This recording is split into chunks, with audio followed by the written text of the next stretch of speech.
What's up with it, up? fam? Thank you for tuning in to Welcome back. B.Y.O.B. Welcome back. Let's go. Where we believe the Bible is basic instruction before leaving earth, where our goal is to bridge the gap between the believer and the Bible. Listen, if you're watching this, make sure you like it. Yes. Make sure you share it. Like comment and share, now. like Tell and somebody. share, like B.Y.O.B. and share. is live, lit, and local. Let's go. Yes. Welcome back. Welcome back. Welcome back. That song in your That fell spirit, in huh? my spirit. I see. Let them use. But welcome back. Thank you guys for tuning in with us yet again as we have Bible study. Bring your own Bible.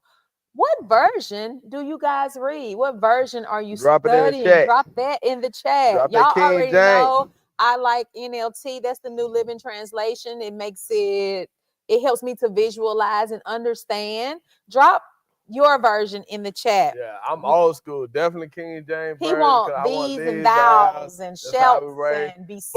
But I do like if you're gonna use. I like the AMP Bible if you're trying to change up your interpretation so you can speak it or say it different. And then those of us that minister or whatever trying to work on your sermon, making sure you use more words that hit home. Remember, you say you like to sound like a book or sound like a song or a movie or something. So I use those translations to kind of pull out certain words to help me. But when I'm actually studying, give me that. These and thous and shall. I beseech you therefore, my brethren. Yeah. By the mercies of God. Oh my gosh. I see that, y'all. And I be like, okay, I have to remember, okay, maybe that's how they talk then. Those were the words that they used. But I'd be like, hey, y'all, what's up? Yeah. But we know, too, that's just since we talking about it, you mess with a lot of stuff get lost in translation. Yeah. So different words have different meanings. So I always tell people, when you can, I get upset when people really go into Greek and Hebrew a lot, especially when they minister.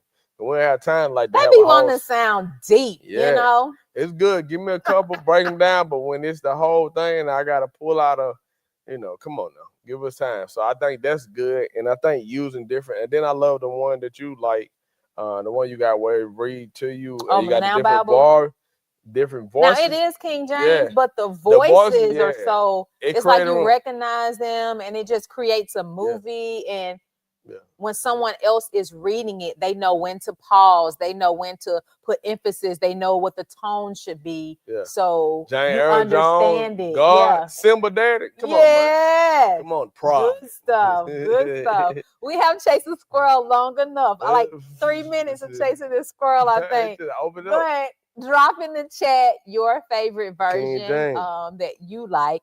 And maybe we can start trying to see the different versions. Anyways, y'all know we've been talking about kingdom over everything, right?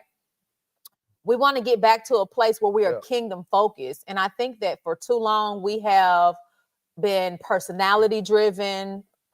We had the time, and you've shared this before in sermons or just up talking, we have been driven and focused on institutions, and then from institutions to the individuals. But if we're ever going to really see the hand of God move in our lives like he can, then we have to get back focused on his kingdom, being in his will, obeying and staying connected and hearing his voice and seeing the plan he has for us and walking that thing out. When we are so caught up into the organization and then a personality, we lose focus on what the mission is. We lose focus on what our purpose and destiny is and how it aligns with kingdom, because we're trying to build another facility. We're trying to be the facility or institution with the most people. We want to be known as Holy Ghost headquarters. We want people to come here and have fun. We want to have the hype videos and stuff. But I can assure you, hype videos will not be the ticket into heaven. A large or having the largest institution or congregation is not going to be the thing that gets you into heaven. Like, God wants to know that your heart, that your mind, and that your will align to his, and that you are kingdom committed, kingdom minded, and doing what he's called us to do, not what an individual has asked us to do, for popularity. I think you're just getting off focus with the goal. And we just talking now because that's what we're supposed to do with the, understanding and point out the Bible. I tell men that as well. You can start out trying to provide for your house. That's the goal. I'm trying to get the family in the house. I'm trying to do, but it take you away from the family. So the thing that you're trying to build, you miss the games, you miss the anniversaries, because you chasing trying to build it, and you'll do all that and lose the purpose on why you was building. And that's what churches do. You'll start, like, say we lunch, influx of people coming in. Now we trying to get the building. Then you got to make sure the people come back because you got to pay for the building. And then you start losing the focus. So now something else then shifted. And it's easy to do. And it's not just with church. That's with anything, because you could start here, but it's so many other distractions, and all of a sudden you just veer off. Pastor Bird did a good job about that today. It's those boundaries. It starts something simple. Like, okay, I'm doing this, and then Monday turn into Tuesday, Tuesday turn into Thursday. Next thing you know, it's Saturday, Sunday. You ain't did it all week. I ain't did it this week. Might well skip next week. Next week turn into a month. It's easy to get off track and stay off focus, but it's hard to get back on track and to regain focus because now I have to be intentional about it. Now I have to sacrifice. Woo! Sacrifice. Wow. Now to sacrifice time, energy, and effort to get that done. Get back on focus. That's a cuss word, huh? Yeah, it's a bad word. Bad word. People don't like that word. Sacrifice. And that's good. It say narrow is the path that leads to righteousness, but wide is the road to destruction. That scripture so many advices showing you that to get it right, and nobody get it right all the time, but that road is so narrow, it's easy, but destruction, that's easy. When you ain't got no end game, it's nothing, you just rambling. You can tell by people's life choices, partners, decisions. You just bump around. I said, oh yeah, that person. It wasn't no purpose to their action, what they were doing. You just random. But when you actually trying to zoom in, now I'll tell somebody, you ain't got that much time. Somebody ask me, oh, you be doing something. I like, you do realize your time here is temporary. We're not here long. Limited. I'm living this life. Just to live again. And with the Lord. I know. Come on now. I'm telling y'all, we gone. We would chase a squirrel. We gone, baby. We gone, baby. So let's do a recap because y'all know next Sunday we have field trip Sunday. So you need to be in the building. Well, we won't be in the building. We need to all be outside. At the laundromat. Laundromat. Doing kingdom business. Yeah. Love it. So when we started this kingdom over everything, we started with looking at Solomon. Now we chased the squirrel when we talked about Solomon because we were supposed to be looking at when Solomon first got in office, what his response was. His response was to first acknowledge his master and creator. And he was like, hey, Lord, give me wisdom to lead your people. And that was supposed to be our focus. Then we started drifting off and talking about Solomon, and how, we ended up in some out of God stuff somewhere. But that part, since I'm there, sometimes we get off focus, which we just talked about. And we need to regain focus. And I think that is okay. Like the mistakes that we make, the misjudgments that we make, there are lessons in those, right? We learn from those and it makes us better. It makes us wiser. We just can't let those mistakes dictate who we are. And I'm not going to let myself wallow in the mess. Sometimes we stay in it too long and we never get back to where we're supposed to be because now I'm shamed. I messed up. Everybody know I messed up. All eyes on me. All of that stuff. Listen, life goes on. Yeah. Okay. Life goes on. It's going to keep on going and all the things. So get back up again. Yeah. Get back up since we singing. No. But get up, dust yourself off, and keep him. You ain't got no choice. Keep him in your focus. Like you're gonna have tunnel vision if you're talking about kingdom over everything. God, I see you. God, I'm chasing after you. God, I'm searching for more of you. I want you. What do you want? What do you want? Because everything on the side, everything that is there to distract you, it's gonna start coming like 10 times greater. Seems like it seems like once you try to settle down and get focused, life, family, kids, finances, job, mental capacity, broken heart, loneliness, depression, every vice that is out there, stuff you have never struggled with. Now you're struggling. You're like, where did this come from? It's because you were on a mission. You were on target. You were focused. You were kingdom minded. You were doing what God has called you to do. And the enemy don't want you doing what you're supposed to be doing. So he coming to trouble the waters. Kill, steal, and destroy. Baby, he coming to trouble them waters. And I think once you understand that kingdom over everything, we say this, especially as spiritual people that definitely attend church. Sometimes you get caught up in the religion part. Notice it didn't say church over everything. It didn't say the pastor and leaders over everything. It said kingdom. What is that kingdom assignment? Because sometimes we think the institution is him, or we think the individual is him. No. Kingdom is God's assignment in the earth realm. Go ye, make disciples. That's what he told us to do. That's assignment. Now, in that, I said structure that put together strategy. That's what the church is for. It's for the edification of the body. How do you going to make disciples? Because people that are disciples are get edified. That's why we come. That's why I say forsake not to assemble together believers. We were talking to somebody today. I was telling them that's why it's good to have a place to go or a shelter, because you're growing. As I make kingdom first, how do I learn these principles and these nuggets that I need to sustain in life? You can't do this. You're going to go the whole week. Don't have no teaching, no training, nothing building you up. And you think you're going to make it? You think you're going to keep a relationship, raise the kids, maintain with them devils on the job and people in your ear and people getting on your nerve. And you think you're going to get through all that and nothing hit you spiritually? Are you just going to make that on your own? Or you say a nice little prayer in the car? No. Get me around other spiritual believers so I can get edified from the worship, from the welcome, like-minded people. I ain't the only one crazy out here. I ain't the only one trusting God. When I get around that, it's supposed to build you up. So when I leave Sundays, that's why I tell them I leave Sunday hype, because now I can pour stuff out. I can cry unto God. I can talk to him. I kind of get some stuff out of me. Now, boom, all right, man, now we can go. But I ain't just coming just to click up with other believers, but it's the strength in numbers, but it's the edifying the body of Christ, because now your gift activated. And I see you pressing in that family. He's still taking care of his family. And so, boom, I can do it. And that motivates you. Come on, man. When you see other people and you know that life for us all, and you see other people just pressing through and pushing through, and they still smiling, they still got their family, they still going, like that lights a fire in you, and you like, well, sure, if they can do it, I can do it. Yeah. Now then you start building community. Well, sis, like, how did you do this? How did you do that? Can you help me? Like now some discipling is taking place, right? I love it. Yeah, that's good stuff. So Solomon sought God first. We have to remember to do the same thing. Again, we're going to veer off. Sometimes we're going to mess up. We're going to get off track. But you got to get back up again, get back on track, regain focus, and make sure he's first. Week 2, we started talking about Mary and Martha and how they were supposed to be preparing. Martha's working. Mary's at the feet of Jesus. She's trying to get all the sustenance. She's trying to get all the word.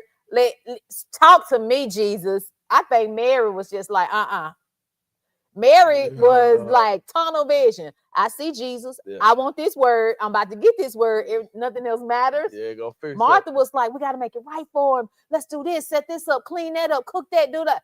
Martha getting ready for Thanksgiving. Happy Thanksgiving, by the way. Martha working and she's getting ready. Right. And then she had to be reminded, you got to choose what matters most. All of the other things, your job matters, your family life matters, your emotional state, your me time, all of those things matter, right? But I can't take a me day every day. My job can't be at the forefront of my mind every day. And so much so till I can't focus on my spirituality. I am a spiritual being having an earthly experience, right? If that's my life, I'm a spiritual being, then the spiritual things are the things that matter most. Now, I got to live here in this world. I got to work. I got to eat. I got to take care of my family. So I need to do what needs to be done for that, right? And I have to abide by the laws of the land and all of those things. So I'm not taking that away. But above all, with all that, in all that, I'm praying first. I'm seeking God first. And I'm asking for his wisdom. I'm asking for his guidance. I'm asking for his hand. I'm inviting him in to lead me, because I want him to know that I realize without you, none of this is possible. Without you, I'm not going to make it. Lord, I am not going to make it without you. So So lead me, please. Guide me, please. I'm inviting you in because that's all he wants is an invitation. That's it. I'm inviting you in because I can't do this without you. The stress is too much. The depression can be overwhelming. The loneliness can be overwhelming. The financial burdens are killer these days, right? Yeah. So all these vices, all of these things, they're weighing on me so heavy. I cannot hardly focus. Yeah. And the enemy gonna use that. Because if you're so overwhelmed by everything that's going on around you, the chaos, then you're not focused on him. Yeah. So put your focus back on him. Yeah. So Mary and Martha choose what matters most. What matters most is his will, his kingdom, what he wants me to do, how he wants me to do it. Then this was my favorite because it showed what surrender really looks like. Yeah. The sacrifice, the pressure, the burden, the fear, the loneliness, all the things. When Jesus was in Gethsemane and he was like, you know what, Lord, remove, like, here, I know I had said I would, but I don't know no more. Like, take this from me. And this is me paraphrasing and putting a little dramatics in it, right? But, Lord, no, Daddy, please, I just want to talk to you. I don't know. I don't know anymore if it's worth it. Yeah. But then he was like, you know what? I said I would. I honor you. I know the plan, all the things. So then he says, nevertheless. Regardless of how I feel, regardless of the pain, regardless of the pressure, regardless of the stress, the fear, the loneliness, all the feelings, regardless of all of that, it's not about my will, but it's about your will. Yeah. So I want to do what you have called and purposed for me to do. That's good. So the point in bringing out Jesus was there's going to be some power in surrender. Remember, I told y'all on last week, as soon as he said, nevertheless, his help came. He got some strength, right? Yeah. What it said, the angels came and strengthened him, something. However that go, he got his help. He got his strength. He got what he needed, right? So there's power in surrender. Surrender your will because your will not doing it. Your will is not doing it. If it was, you wouldn't have a complaint in the world. Wow. So surrender your will to his and walk his will out. He the perfect example. And what I love about the story, if it says that he struggled with it and people bypass this part, we talked about that where hypostatic union. He was just as much man as he was God. And so we say, my daddy would say it like this: he made the cow, but he drank the milk. You know what I'm saying? He rode in the boat, but he also walked on the water as well. So just as much man as he is God. And if that be the case, then it just shows us just like he struggled with it, just like he asked a cup to be removed. Don't think less of yourself or feel some type of way that will have you feeling like you're just helpless or hopeless because you have moments where you question the call or question the assignment or pause, take a pause. I think he was showing us how to get through it. Now, how you get through that moment that you don't have clarity or you're not sure or you question, he got through it through prayer. I think he was modeling that before. Which goes to the testimony of you have not the high priest that cannot be touched by your infirmity. In other words, you ain't talking or praying to somebody that don't know what it feels like to be tempted. You ain't praying or talking to somebody that don't know what it's like to be in a struggle. Like I done did all that. So when you pray and talk to him, I can identify because I've been in those shoes. Yeah.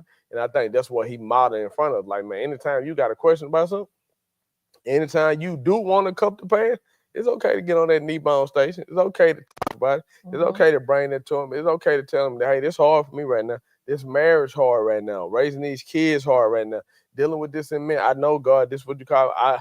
I'm struggling right now. It's okay. I say take it to the Lord and pray. If you could do that, he's showing us anytime something gets heavy and hard, bring it to him. Yeah. So that's what I love about that. Great principle.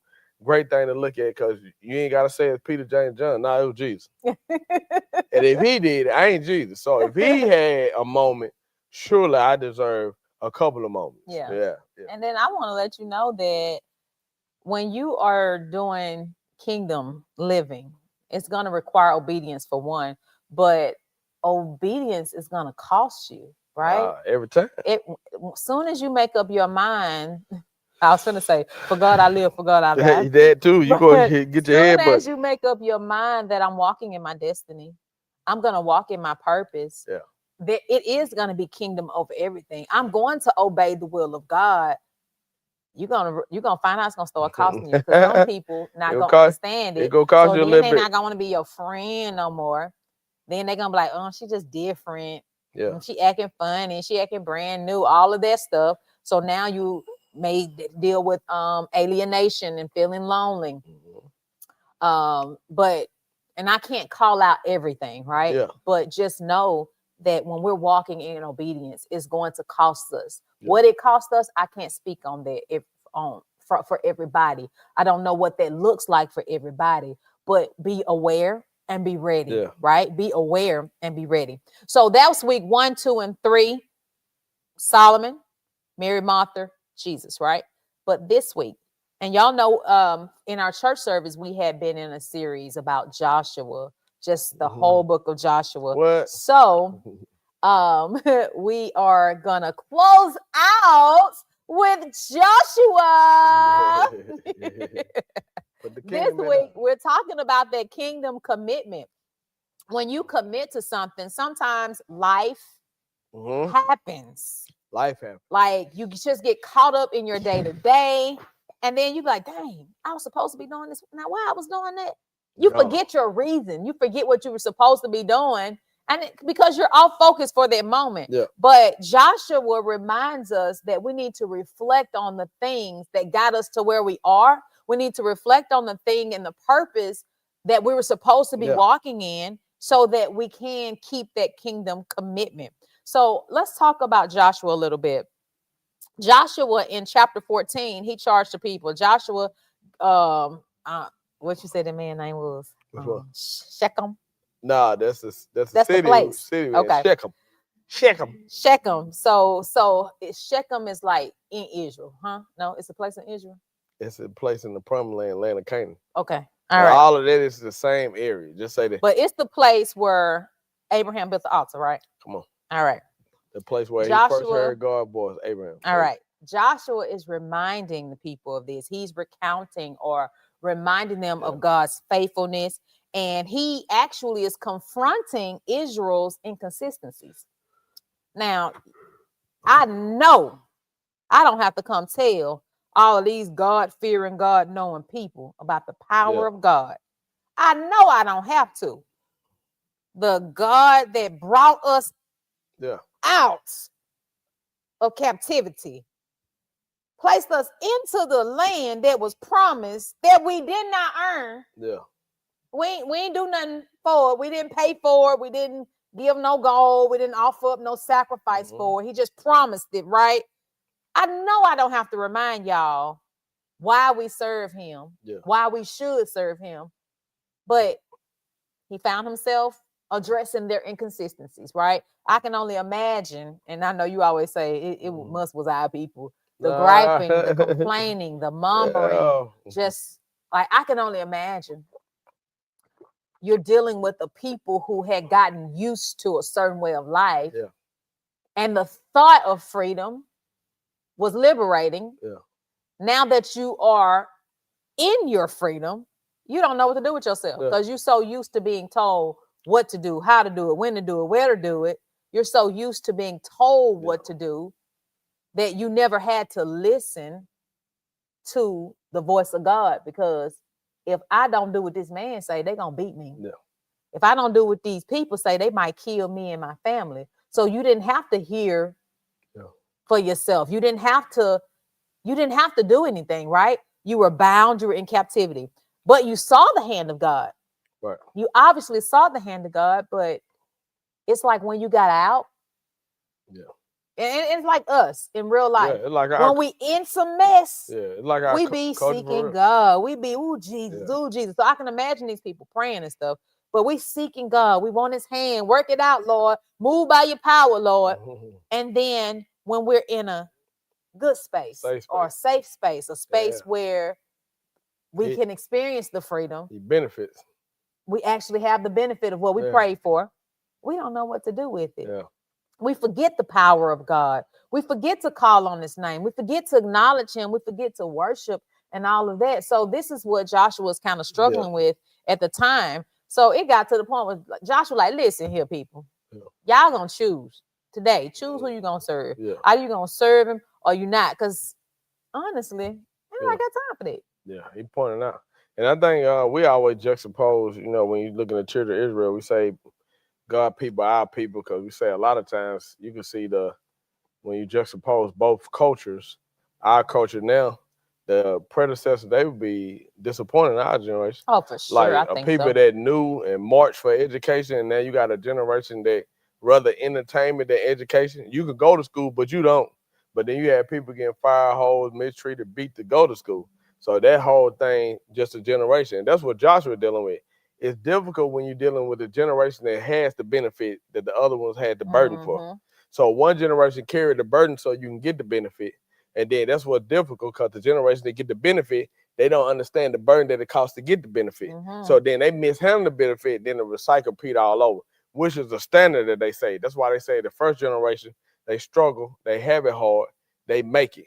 Then that generation that receive it, they understand what it's like to have that particular burden. But then they say the generation after that will be back in the same cycle as the first generation because they didn't experience the struggle. And so that's what bears repeating what Joshua was saying. Joshua said, let me give you this testimony. Because you do realize it was a generation that died off when Joshua took over. And then he took that next generation into the promised land.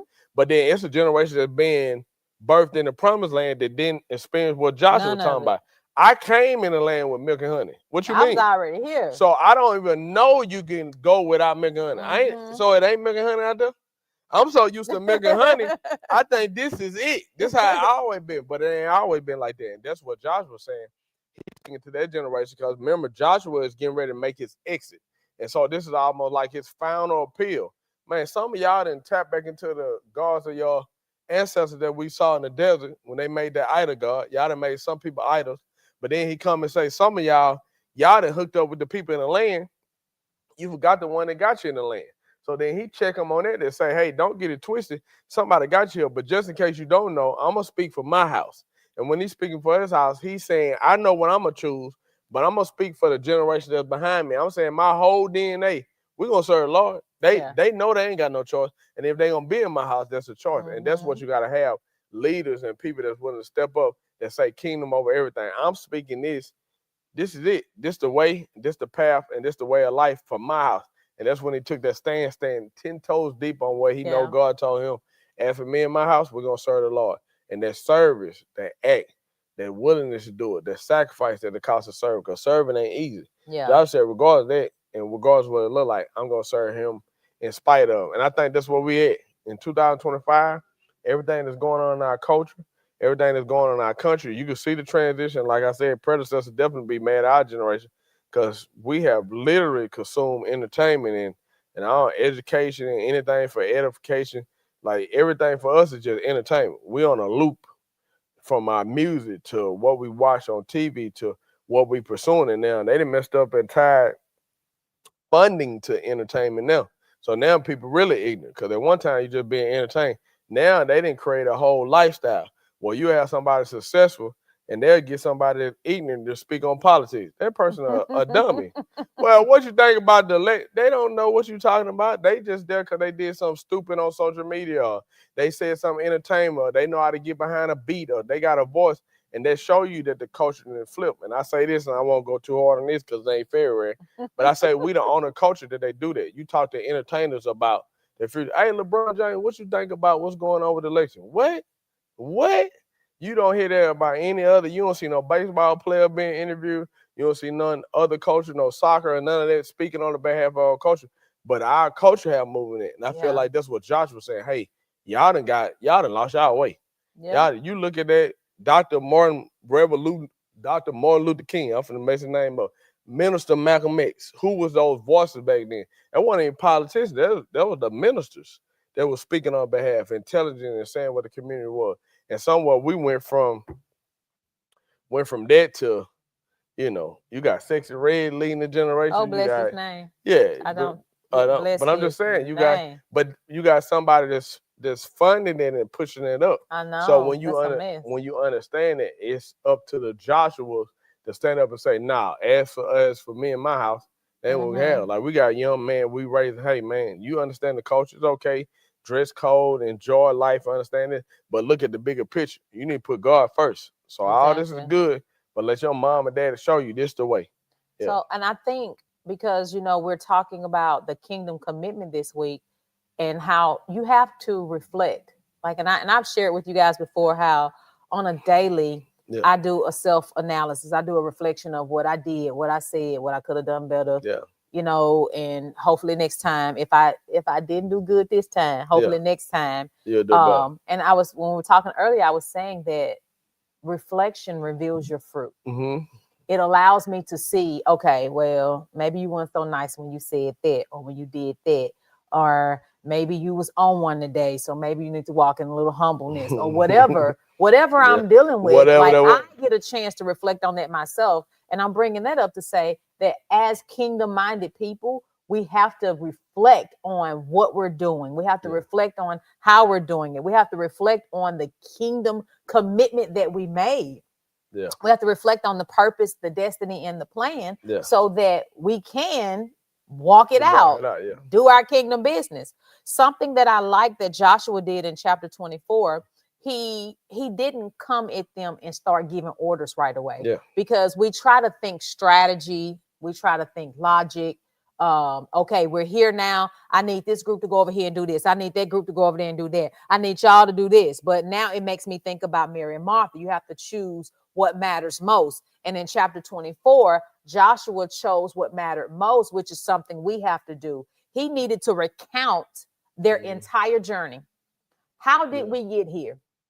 Because we were in Egypt, being beat, whipped, all the things. Then we wandering around all this time. We lose Moses. We all in our feelings. We're a little confused. We're feeling some type of way. Yeah. Let's talk about how we got here. And that's something we have to start doing, because you said the first generation, they get out there and they getting it out the mud to make it easier for the second generation. The second generation comes in and we're like, oh, well, we praise God. Then they try to make it easier for the third generation. Then after a while, people start forgetting. Joshua said, we're not going to forget. Yeah. Let's talk about how God called Abraham. Then let's talk about how God brought Israel out of Egypt. Yeah. Let's talk about how he parted the Red Sea. Let's talk about how he destroyed all of our enemies. Let's talk about the land that we own that we did not earn. Yeah.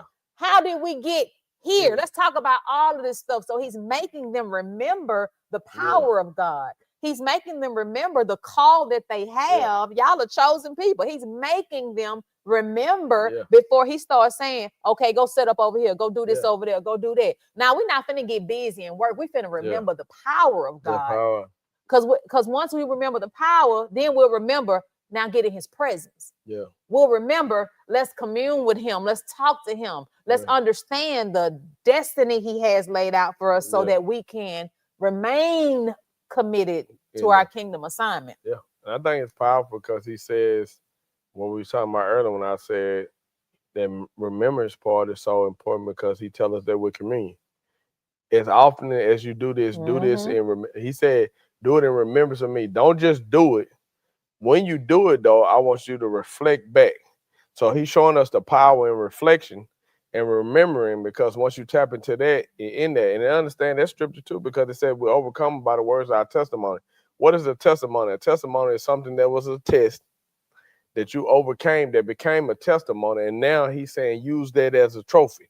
So every time you do this, it's a trophy under me. Like, hey, don't forget, hey, the only reason why we're able to partake of this is because of what I went through. And that's what he's saying. Part of our lives, when you're going through sometimes you just got to reflect back. Man, I done been in worse situations. Or this ain't nothing new. I done had the doctor tell me something, or God overcame it. Or I have experienced this because mom went through this, dad went through this, hey, my sister went through this. And that's why he said we overcomers of the words of our testimony, because I get strength knowing that I'm not the only believer that have challenges. And because I have challenges, and because I seen my brother and sister make it, I know I'm gonna make it too. Or just reaching back, getting my own testimony. By now, anybody been saved in a little time, you ought to have plenty of stuff that you ought to just pull that joke out of your strap book. Not you know this. what a testimony is? Come on. And I know we always talk about it's the test and then we share our story, right? Yeah. But it's a reflection. Yeah. It's you remembering the days that you were in the mud, that you were stuck, that your back was against the wall. You ain't have not 2 pots. Yeah. You know the rest. You didn't have 2 nickels to rub together. You ain't had a window for the pot either. But you start remembering how God brought you through, how he brought you out, how he gave you peace while you were still in it, how he gave you strength to get through it. You start remembering. And what remembering does is it keeps us humble. Yeah. Because I didn't get here on my own. Yeah. I can assure you I didn't. Yeah. Because there were some days I was in that closet crying, wondering where the next meal was going to come from. There were some days I was crying, embarrassed, trying to rip the eviction notice off the door. There were some days we were crying because the cars got repossessed, or I didn't have money to get diapers for the kids, or whatever the situation may be. When I remember, it keeps me humble. Keep you humble. It keeps me from saying, I worked 2 jobs. I put myself through school and I got here on my own and I did it. No. The wake-up call. It's not by our power, nor our might, but by his spirit that we are where we are. Reflection also keeps us grateful. Yeah. When I keep my focus on him, right? And I remember all the things he's done for me. And I'm just going down the list. God, you're good. You didn't have to do that, but you did. Like, then you start thinking about, dang, you love me like that? Like, I start chasing squirrels. And every time at the end of my squirrel chase, well, I ain't gonna say every time, but a lot of times at the end of my squirrel chase, it'd be a whole Easter service. Because I did like the Baptist preachers. I done went to the cross. I'm like, dang, you love me that much? You died for me? Oh my gosh. Like, my squirrels lead to the cross. I'm not lying. You have a moment, huh? My squirrel lead to the cross, because then I start thinking, then I start thinking, then I just be like, dang, God, like that is like that? Like, you love me like that? You start thinking, then you start thinking. Baby. You start thinking, then you start thinking. Then you start thinking, then you start thinking again. And it's just back and forth, back and forth. Is this a constant every day for me? No, like, because I work. I have a husband, I have kids, I have things going on. But when I do, my gosh, when I do, and I'm trying to be intentional about the consistency of it. I'm trying to make sure that I do it on a daily, because at present time, I don't do it every day. Yeah. And that was good. Some days I be tired. Hey. My husband said, let somebody hit me in my head. I be asleep with the phone in my hand like this. It happens sometimes. Passed out. I didn't come to the house. Didn't nobody know I was there, especially if I park in the garage. They don't even know if I'm there, because I done went from the garage to the shower, then to the bed. Like, it happens sometimes. Yeah. But when I intentionally sit and think about him, when I intentionally take the time to reflect on his goodness, his presence, what he has done, what he is doing, what I think he will do, you can't help but start thinking. And then you get in the moment. Sometimes you gotta go back. You know, like I do. I'll take you down memory lane. Baby, he take you all the way to drive you what, 3-4 years. I'll be like, how? Hey, take you to and sometimes you need to see it. I think those of you that been in the struggle, you know what a bus stop is, or you had a bus pass, or you grew up in the projects, or you go by the house that you grew up in. Stop acting. I know you. I know you got garages and stuff now. You know you had roaches. But the house you grew up in was the size of your garage. Don't act. Don't do that. You know what I'm saying? I know you got multiple shoes now, but I'm talking about, what about when you wore your cousin them shoes? Talking. No, when they were talking. It wasn't even yours. Remember when we went out, you about the hole in my shirt? All this shirt day fresh. Don't do me. I know you get your hair done now, but I'm talking about when you didn't get your hair done, when you was you had to slick it down for the military ball, right? Hey man, live your life. Live your life. Live your life. So sometimes you get so far removed, you need to just take that moment. Like, before you start complaining, man, what Mom Lou say? Tell the Lord thank you, man. Stop complaining and tell the Lord thank you. Because when you start looking at stuff, like, you used to share beds or share rooms. You had your own room. Like, so imagine 4 people to a room with a full-size bed. Come on. Man. So the mindset is, like, people, you could get beside yourself, doors are opening. Man, like, before you even start, just take that moment, man, find a thank you. And I told somebody, when you find a thank you, it make you look at everything different. Your lens different. Like you tripping. You complaining about something and somebody in ICU with their loved ones. You complaining about something and somebody just got a notice say they got 30 days, you know. So you're complaining. It ain't even worth complaining because you compare it to somebody else's situation. You complaining about Thanksgiving might not be, or you couldn't travel, or you couldn't do that. It's somebody ain't gonna see it. Yeah. It's somebody ain't gonna even make it, you know. And then I don't want to get caught up because everybody's struggle is different. And we talk about the struggle of not having or not having enough or not being able to provide. But it's some people out here that struggle with depression. Yeah. Like, feel like nothing in life is going right. Why am I here? Like, what is my purpose? I can't figure it out. Like, confused in your mind, just going back and forth. Is God real? Like, what do you want me to do? Is he talking to me? Man. Why people look at me like literally going back and forth in their mind? It's people out here struggling with loneliness. Why don't I have a spouse? I want a family. Like, why can't I have those things? I want it. I look nice enough. What's wrong with me? Is something wrong with me? Like, people are literally struggling and they having a battle in their mind. So just because you may have your coins and that wasn't your struggle, there is a struggle there. Man, it's just not the same struggle. Because you need to think on that too. My dad said one of the biggest diseases is comparisonitis. Oh my! And then social media be lying. So you on social media, you looking at somebody. That's look at that. Oh, and that ain't even their dog. That ain't that dog. They be that ain't doing their it relationship. Man, terrible. For the gram. So I told somebody, man, ain't no way you live on that thing and you get psyched up and people telling you lies. Hell in the house. They want to give up on life. You sitting there judging your moment. And don't even understand them people give everything in the world to have a peace that you have. Or just to be able to smile. To be able to just go in a room by themselves and have a peace of mind, man. You don't even know the agony that a person goes. Yeah. And that's why I told somebody I never cover nobody else's gift. And I used to say this all the time because you will compare. That's almost like your human nature. Like, man, this and that. One time I was looking at somebody's situation. I just thought about all the stuff that person lost. Like, man, God bless them, man. They deserve that. All the stuff you done went through. People you done lost, loved ones you done lost, people you done fell out with. I was like, man, I would never want that. You know what I'm saying? So thank God for my experience in my life moments and my wins he gave me, because you see other people, and I've seen people this, especially when it comes to ministry or even in law enforcement and just my career path, military. I've seen people want people platform. I've seen people want people ranking there. And I'm like, you don't know what behind that closed door. You don't know what that person. You don't know my story. To get there. All the things that I've been through. Man, you might not want that. You never understand my pain. What I had to go through to get here. That's that. Somebody minister, I said, okay, you ready to give up your weekends, your Saturday nights, your stomach be bothering. Arguing with your You trying to get your stuff, you trying to minister, okay, you got your that. Kids functions. Yeah, you finna change your life, you had to do this, you making a choice like this. Do you want to live like that? Yeah. That's a choice you got to do. Do you want to look over your shoulder? It's a moment. So I was telling them, that's why just enjoy your moment. And that's why I was telling somebody, I think I'm at the point now that I'm just enjoying the journey. Somebody was posted, they got this pastor feed. They were like, what would you tell a pastor? Some people that come in, it's thousands of pastors in there. Don't do it.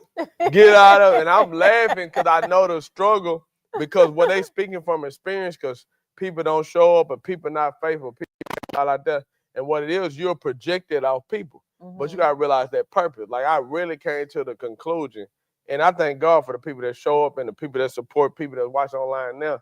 But I came to the conclusion and the resolve in my life that this don't have nothing to do with them. It had everything to do with the person that told me. So this really between me and him.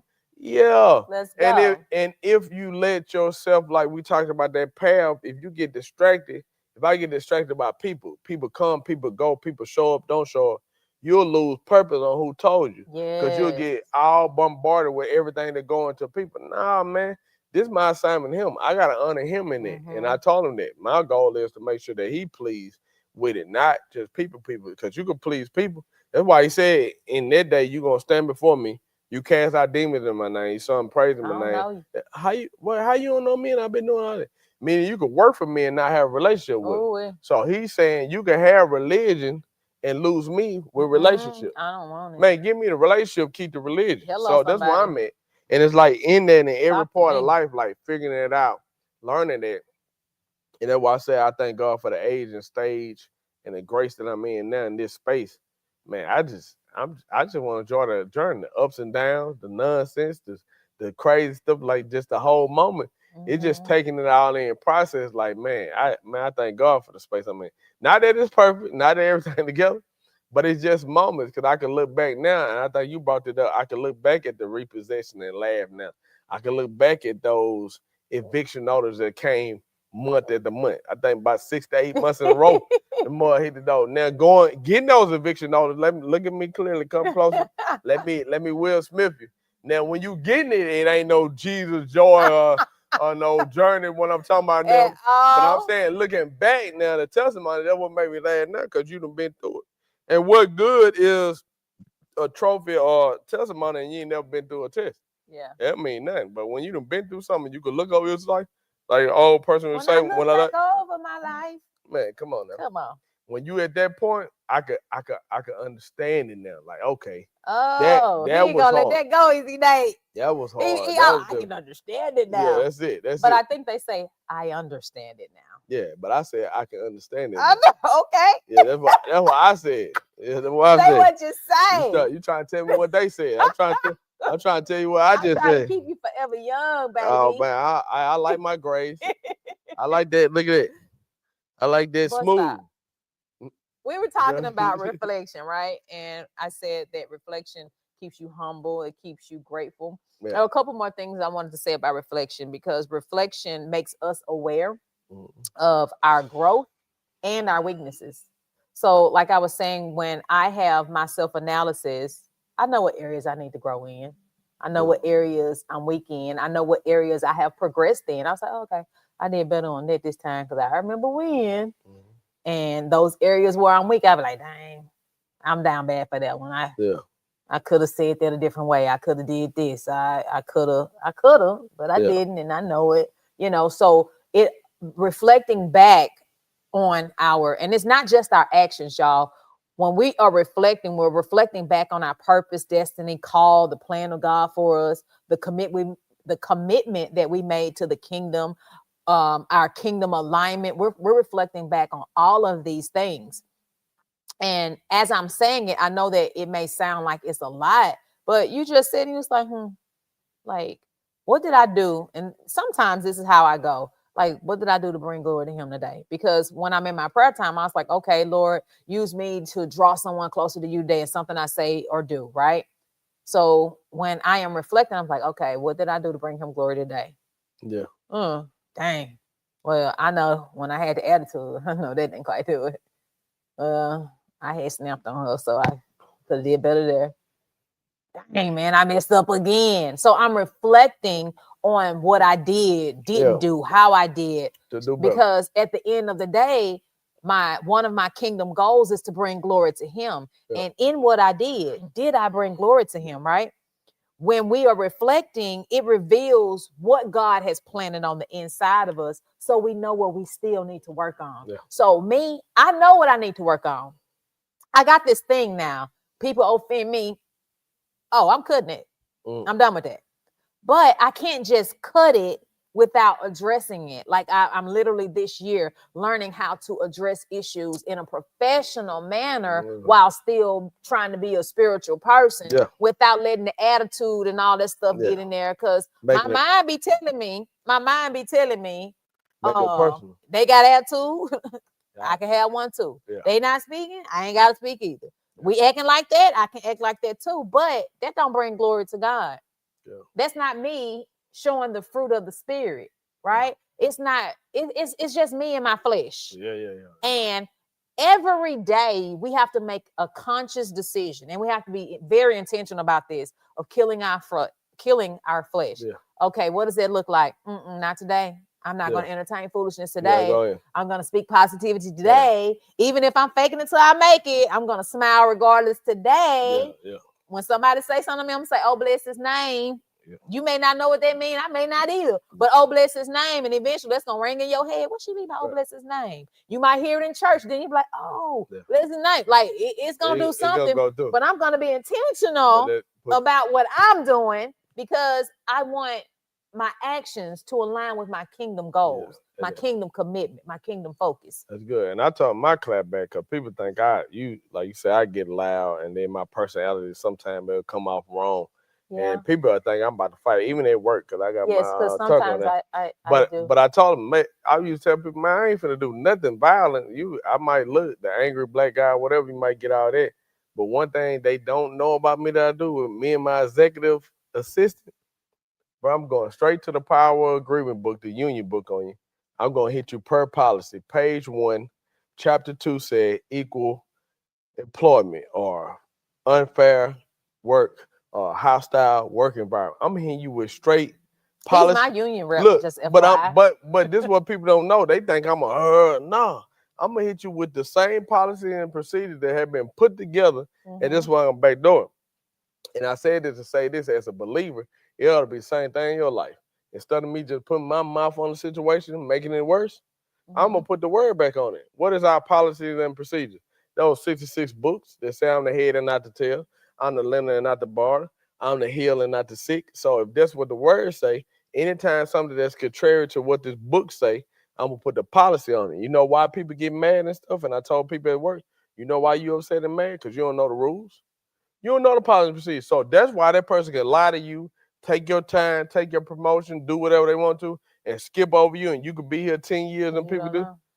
You don't even know what you can and can't do. You don't know what that book say. Oh no, they said. I said, well, who told you can't take off like that? Well, I'm just saying they ain't never let because you ain't never read it. It's in your policy. What this say in the book? Yeah, it do say it in the book. Thank you. So my thing is, if it's in the book, that's what you're standing on. And I'm saying that's the same thing as a believer. You in the world, but you're not of the world. So when stuff happen in the world, let me go to the system that I'm a part of. Yeah. And let me apply what the word say. Hey, doctor, what you said there? Okay, and that's in the liver, right? And then what it do in the liver? Yeah, it's 18 months. You got to get, okay. And say the name again so I can say it proper terminology. Okay, that's the proper term. Okay, thank you. God, right now, the doctor said it's Rita, and I need you to help. You know what I'm saying? So if that's what the doctor's saying, then let me apply that. I need the right name so I can call it. I don't want to call it the wrong thing. I'm saying kidneys and the liver. I need to say exactly what the doctor said. I need to know the word. There you go, because that's what the man in the white coat said. So while the man in the white coat talking, let me go to the man that's sitting on the throne. Hey, the president just put this out. They changed the policy, procedure with job. Okay, what he said? Okay, so they changed it with his job, and then they downgrading over here. Okay, so then they don't pay. Okay. God, right now, you see they changed up everything we're going in. I'm expecting increase in overflow. God, you already know. We talked about the house, talked about the car. I've been being a good steward. I pay my tithes and my offering, been saving. God, we talked about this. Credit score up. I need. Yeah. See what I'm saying? But I'm applying. Yep. Come on now. And studying my feelings. Oh, you wouldn't believe. I don't know who they think they talking to. You doing all that. That don't mean so nothing. Much energy. It takes so much energy. Yeah, they get so mad at me. And one thing I love to do, and I'm going to let you have it, I be so messy. I CC everybody in my email. Because my email ain't no feelings. It's all facts, procedures, and policies. Now, argue that. Because what I know is they can argue with me all day. You can't argue against policies and procedures. Mm-hmm. You go, no, chapter 1, verse 2, page this, the Lord third book. I'm putting all that down in there. Killing them. The union person had called me one time like, hey, you ever thought about being a union steward? I did that before. You got that. I ain't finna bother with it right now. But what she was saying is she ain't never seen nobody come after policy like that.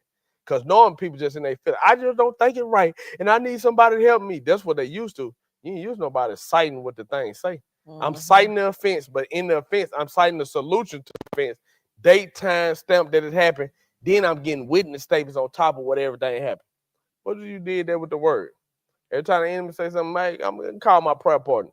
What did he say it again? Doctor, say it in my phone so I can say it right. See, this is what they say I got. Yeah. Say it again, girl. Say it. Okay. Yeah, you got it. We're going to pray about that. Boom. You see what I'm saying? Positive. I love it. Yeah, I love it. Let's go. Yeah, we running out of time. What? Not out of minutes. Definitely not out of minutes. We out of minutes. We out of messages. We're not out of messages. I said it backwards. We are out of minutes. Okay. Nah, you good. You see how he come for me? No, we both said it. Kingdom over everything, guys. Your commitment to kingdom needs to be renewed intentionally. Like, you can't just say, you get saved. For God I live, for God I die. And that's it. That's your kingdom commitment. Yeah. Like, we ask God to renew our minds and our hearts frequently. Yeah. Like, okay, I need to do some renewing as well. We need to renew our commitment, because what I found out is people drift when they don't decide again. You drift away from what you said you would do. Think about it every year, and it's coming up. It's coming up. First of the year coming. Everybody finna have this New Year's resolution. We finna lose weight. We gonna eat better. We gonna exercise. We gonna work out. And before you know it, because you can't just say that on January 1st. This the year, huh? On January the 2nd, you got to renew that commitment. On January the 3rd, you got to renew that commitment. You have to intentionally renew that commitment on a daily if you want to see progress, if you want to see results. And that's what we have to find ourselves doing if we're talking kingdom over everything. We have to intentionally renew our commitment, because God honors a heart that finishes strong. That's good. Never make a promise that I can't keep. Don't make no promises that you can't keep. Once you make your commitment, be intentional about it. Renew constantly, daily, however, whatever you need. If you need to put a sticky note on your bathroom window, on your refrigerator, read it every day. Like, and just renew your mind, renew your commitment, and make sure that you finish strong, honoring him every step of the way, allowing him, like Solomon did, to lead you and give you wisdom. Choose the thing that matters first. Don't forget that obedience is going to cost you something, but you got to surrender your will to his if you're going to be kingdom over everything. Guys, we want to say thank you for tuning in, joining in with us, for chiming in on the chat, for dropping your Bible version in the chat, for talking with us. We want to say thank you for the gifts, the prayers, the seeds, everything that you've done to help us to continue to sustain. If you want to continue to sow, and for those who have yet to sow, we're asking you to sow.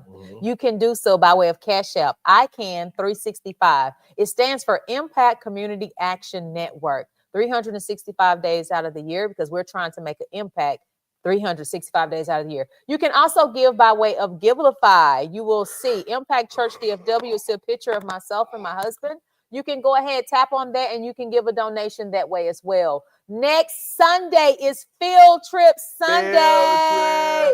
We will be out in the community, discipling, loving on people, letting them know that God is real. He loves them. He's using us to show you guys what his love looks like, feels like. We're out there meeting the needs of the people. Meet us at you have the address to the laundromat.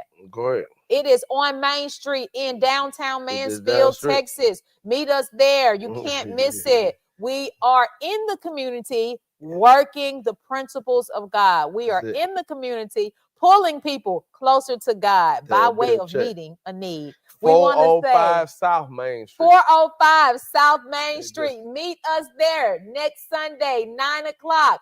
Field Trip Sunday. Guys, until then. Next time, grace and peace.